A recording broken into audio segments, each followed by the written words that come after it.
Okay, அதுதான் பேசுகிற ஆற்றல். மனிதனை ஆதாமை படைத்து அவன் நாசில சுவாசத்தை ஊதினார். அப்போ அவன் ஜீவன், அது இங்கிலீஷ்ல வருதுன்னா he became a speaking soul. வேற எதுக்குமே ஸ்பீக்கிங் சோல் கிடையாது. யாராவது பேசுகிற ஆற்றல் இருக்குதா?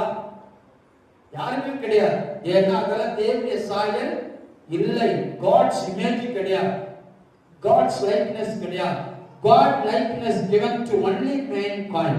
மனிதனுக்கு தான் அவருடைய சாயல், அவருடைய ரூபம். அவருடைய சாயல் ரூபம் என்ன தெரியுங்களா? அவரை போலவே நானும் பேசக்கூடியவன். வாழ்க்கை இன்னைக்கு எப்படி இருக்குதுன்னா, எந்த வாழ்க்கையா இருக்கலாம். இன்னைக்கு வியாதி இருக்கலாம், இன்னைக்கு தோல்வி இருக்கலாம், இன்னைக்கு வறுமை இருக்கலாம், இன்னைக்கு கடன் இருக்கலாம், இன்னைக்கு எதுவா இருக்கலாம். ஆனா இது எல்லாமே எதுல வந்தது?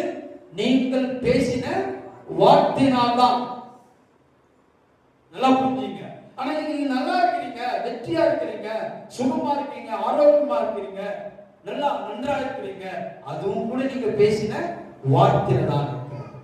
ஏன்னா இந்த வாழ்க்கைய, இந்த உலகம், இந்த ரெலம், இந்த வாழக்கூடிய இந்த மனிதனுக்கு ஆண்டவர் அவன் வார்த்தையில வைத்துட்டான். தெரியுங்களா?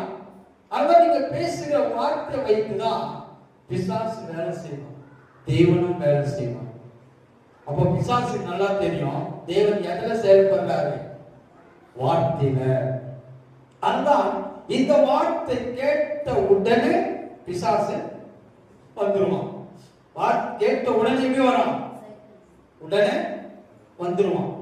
ஏன்னா அவனுக்கு தெரியும் ஒரு விசுவாசிக்குள்ள இந்த விசுவாச வார்த்தை உள்ள போனா அவன் உலகத்திலே பெரிய ஆயிடுவான், இந்த உலகத்திலே பெரிய ஐஸ்வரன் ஆயிடுவான், இந்த உலகத்திலே பெரிய ஜெயிக்கிறன் ஆயிடுவான்.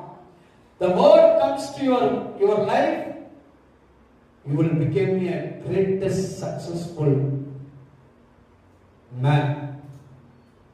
அதான் ஜோஷுவா 1:8 என்ன சொல்லுது? Let's read Joshua 1:8. ரொம்ப இம்பார்ட்டன்ட். இந்த வார்த்தை என்ன செய்யும்? ஜோஷுவா 1:8 என்ன சொல்லுது? Let's read Joshua 1:8. இந்த நியாயப்பிரமாண புஸ்தகம் உன் வாயில எங்க வைக்கணும்? முதலாவது செல்ஃப்ல கிடையாது, பத்திரமா பைபிள் அங்க கிடையாது. இந்த வார்த்தை ஜோஷுவா 1:8, ஜோஷுவா 1:8, இந்த நியாயப்பிரமாண புஸ்தகம் ஃபர்ஸ்ட் எங்க இருக்கணும்? எங்க இருக்கணும்?